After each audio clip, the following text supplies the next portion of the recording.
চুরি যাওয়া টোটো উদ্ধারের পাশাপাশি একজনকে গ্রেপ্তার করল এনজেপি থানার পুলিশ।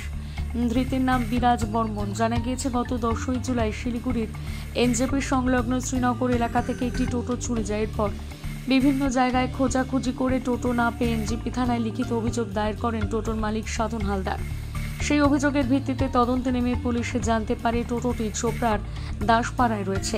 তৎক্ষণাৎ পুলিশের একটি দল পৌঁছয় ইসলামপুরে। টোটোটিকে উদ্ধার করে নিয়ে আসে তারা।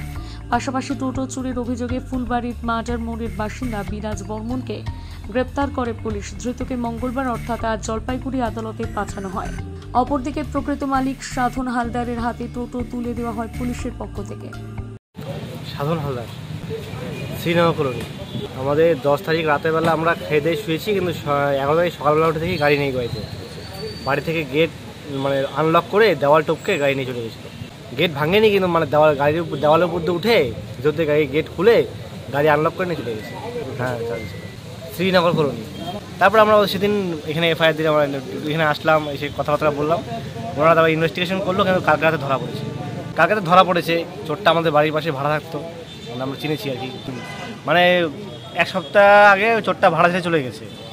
তারপরে শুনি যে তারপরে তো চুরি হলো। এই যে কালকে যখন আসলাম তখন চিনলাম যে ছেলেটা পাশের বাড়ি ভাড়া ছিল। এটা ছিল আপনার চোপড়ার দাসপাড়া।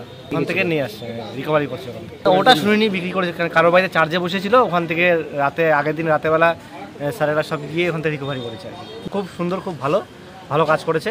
আমরা অ্যাক্টিভ খুব কাজ করেছে, এটা ভালো লাগলো দেখে। আমার আর কি ভাই চালায়, বাবা চালায়। ভাইয়ের মেনলি সংসারের অর্ধেক উপার্জন এখান থেকেই চলে আর কি।